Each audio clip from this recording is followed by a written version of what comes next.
নমস্কার বন্ধুরা, মিনুর রান্নাঘরে আপনাদের স্বাগত।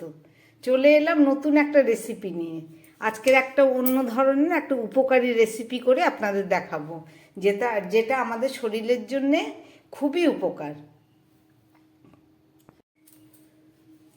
নমস্কার বন্ধুরা, মিনুর রান্নাঘরে আপনাদের স্বাগত। চলে এলাম নতুন একটা রেসিপি নিয়ে। আজকের যে রেসিপিটা করব, এটা একটা উপকারী রেসিপি। সেটা হচ্ছে, আজকের আমি খাসির টেংরির একটা জুস তৈরি করব। খাসির টেংরির জুস করার জন্য আমি বাজার থেকে দুটো খাসির পা নিয়ে এসেছি। সেই পাটাকে ভালো করে কেটে একটু হালকা উষ্ণ গরম জল দিয়ে একটু ধুয়ে নিয়েছি। ধুয়ে আমি একটু হালকা করে হলুদ দিয়ে দিলাম। এই যে এই টেংরিগুলো দিয়ে আমি একটা আজকে জুস তৈরি করে আপনাদের দেখাবো। এটা খুব উপকারী এবং শরীরের জন্য ভীষণ দরকারি একটা জিনিস। এই খাসির টেংরিগুলোকে আমি ভালো করে কেটে ধুয়ে পরিষ্কার করে নিয়েছি। সামান্য একটু হলুদ দিয়ে দিলাম। এটা যাদের বাড়িতে বয়স্ক মানুষ আছে, যারা হাতে ব্যথা, পায়ে ব্যথা, নানা রকম ব্যথায় কষ্ট পায়, বা আর্থ্রাইটিস যাদের শরীরের মধ্যে আছে, তাদের জন্য দারুণ দারুণ একটা রেসিপি। এই রেসিপি করলে পরে খেয়ে দেখবেন মানুষের শরীরের কতটা উপকারে লাগে। আমি এটা এখন রান্না করে আপনাদের দেখাবো। তাহলে চলুন শুরু করি। একদম প্রথমে আমি একটু হলুদ দিয়ে দিয়েছি, আর দিয়ে দিলাম খুব সামান্য পরিমাণ একটু নুন। এই রান্নাটায় বেশি মশলা লাগবে না। আমি একটু মশলা নিয়ে নিয়েছি, তার মধ্যে নিয়েছি ক্যাপসিকাম, একটু বড় করে পেঁয়াজ কেটে নিয়েছি একটু গাজর, কয়েক কোয়া রসুন। খাসির যেহেতু পা, সব কিছুই দিতে হবে, এগুলো না দিলে পরে খাওয়া যাবে না। আর নিয়েছি কয়েক পিস আলু কেটে আমি ভেজে নিয়েছি। এই রান্নাটা করার জন্যে আমাকে প্রথমে নানা রকম উপকরণগুলো দিয়ে খুব হালকাভাবে ভেজে, প্রেশার কুকারে যেভাবে খাসির মাংস রান্না করা হয় সেভাবেই করব, কিন্তু এটা জল অনেক পরিমাণে বেশি দিতে হবে। নর্মাল খাসির মাংস রান্না করতে গেলে আমাদের 3 থেকে 4টে বা 5টা সিটি দিলেই হয়ে যায়, কিন্তু এটা প্রায় 10টা সিটি দিতে হবে, যাতে এই টেংরির ভেতরে যে জুসটা আছে সেটা পুরোপুরি বেরিয়ে আসে এবং নরম হয়। এটা মানুষের শরীরের ক্যালসিয়ামের অভাব পূরণ করে। বিশেষ করে শীতকালে এইটা সপ্তাহে 2 দিন করে খেলে পরে এটা একটা মহা ঔষধের মতো কাজ করে শরীরের জন্যে। তাহলে চলুন আর কথা না বাড়িয়ে রান্নাটা শুরু করি। খাসির টেংরির জুস বানাবার জন্য আমি একটা কড়াই বসিয়ে দিয়েছি, তার মধ্যে দিয়ে দিচ্ছি খুব সামান্য পরিমাণে সাদা তেল। এই তেলের মধ্যে আমি এই ক্যাপসিকাম, পেঁয়াজ আর গাজরটাকে একটু ভালো করে ভেজে নেব। সঙ্গে রসুনটাও দিয়ে দিয়েছি।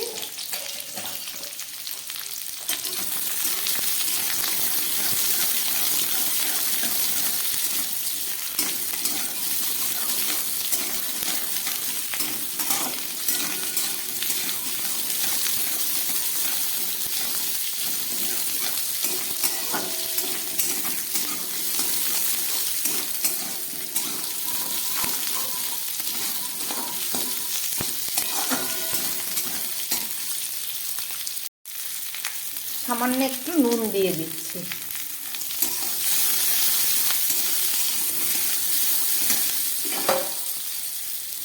এটাকে আর ভাজবো না, এবার আমি তুলে ফেলছি।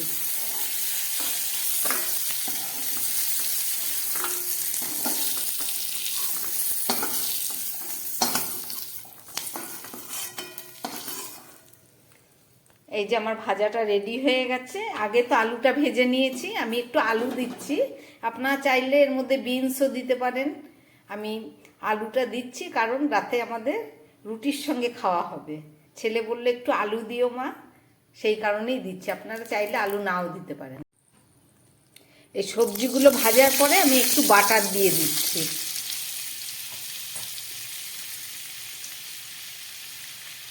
আর সামান্য সাদা তেল দিয়ে দিলাম। খুবই তেল মশলা কম দিতে হয়, কেননা এটা রুগীর খাবার। আর দিয়ে দিচ্ছি একটু গোটা সাদা জিরে। আর দিয়ে দিচ্ছি একটু গরম মশলা। এলাচগুলোকে থেতো করে নিয়েছি।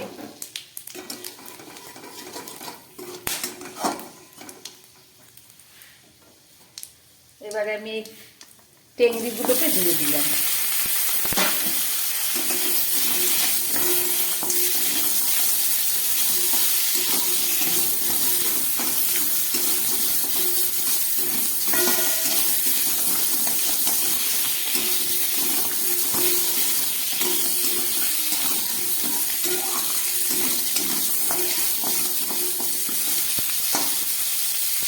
এবার দিয়ে দিচ্ছি আমি, যেহেতু আলুর ব্যবহার করছি ওই জন্য আমি একটু হালকা করে আদা, 2 কোয়া রসুন আর একটা কাঁচা লঙ্কা পেস্ট করে নিয়েছি।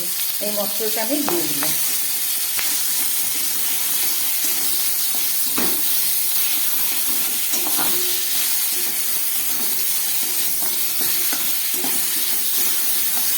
একদম গ্যাসটা কম করে এটাকে কিছুক্ষণ ভেজে নিতে হবে।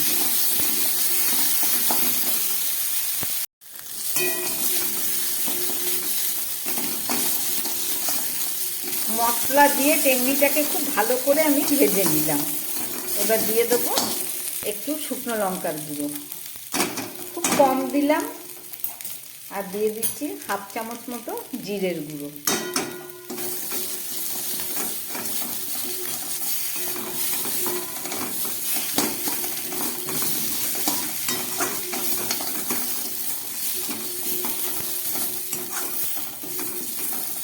এবার এই ভেজে রাখা সবজিটা আমি এর মধ্যে দিয়ে দিচ্ছি।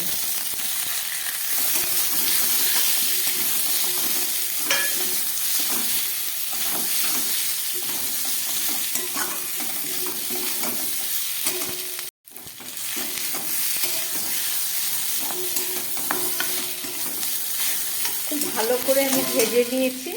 এবার একটু হালকা করে গ্রেট করা আদা দিয়ে দিচ্ছি।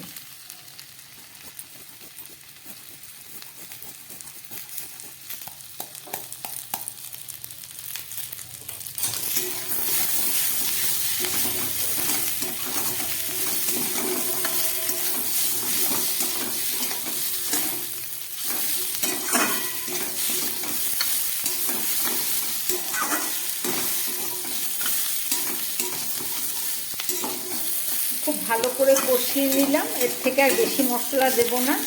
এবার আমি ভেজে রাখা আলুটাও দিয়ে দিলাম।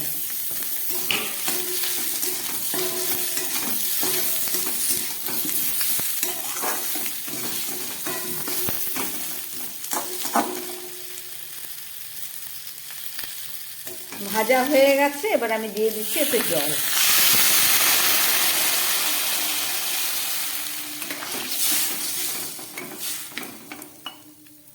আরো কিছুটা জল দিতে হবে।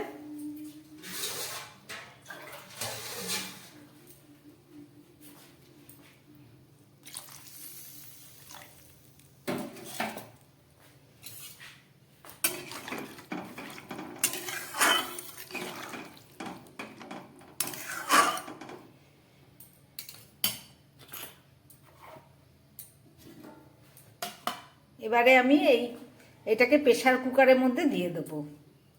কুকার নিয়ে নিচ্ছি, আমি তার মধ্যে এগুলোকে ঢেলে দিচ্ছি।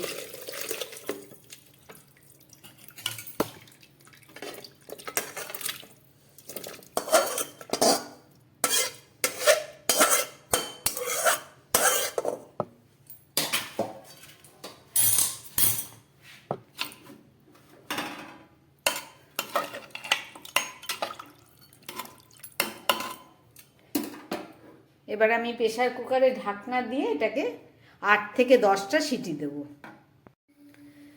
প্রেসার কুকারে ঢাকা দিয়ে দিয়েছি, এবার এটাকে গ্যাসে বসিয়ে দিলাম।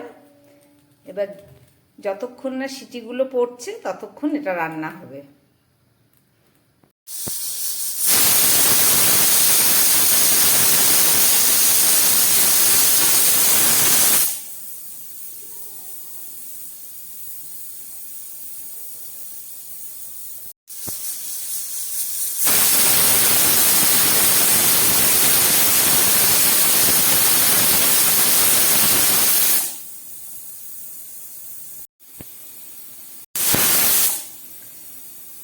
আমার প্রায় 10টা মতো সিটি আমি দিয়ে ফেললাম।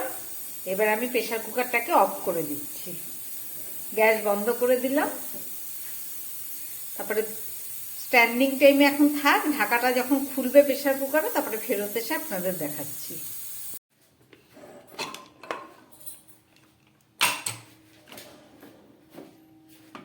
আমার টেংরি জুসটা একদম রেডি হয়ে গেছে। এবার আমি এটাকে ঢেলে নিচ্ছি।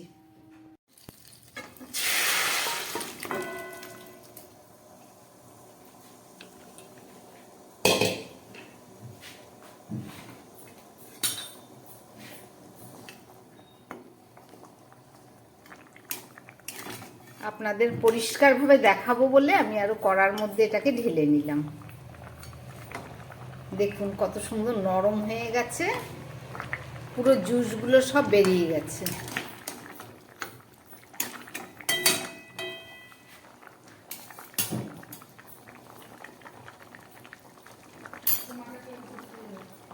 এবার আমি দিয়ে দিচ্ছি একটু বাটার।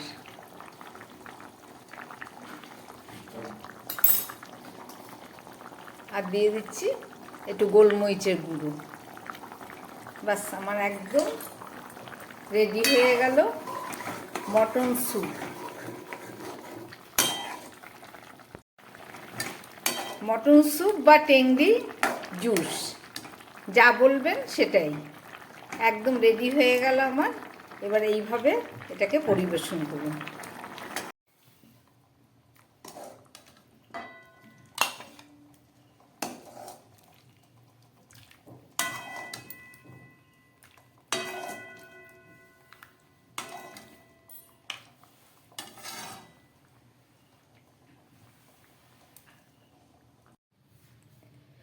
তৈরি করলাম খাসির টেংরির স্যুপ। রেসিপিটা আপনারা দেখলেন। আপনারাও এইভাবে বানিয়ে এই শীতকালে খাবেন।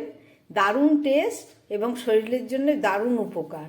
আমার বানানো এই রেসিপি যদি ভালো লাগে তাহলে আমার চ্যানেলটাকে লাইক করবেন এবং সাবস্ক্রাইব করবেন, যাতে আমি আগামী দিন আবার নতুন কোনো ভিডিও নিয়ে আসতে পারি। নমস্কার, সবাই সুস্থ থাকবেন, ভালো থাকবেন।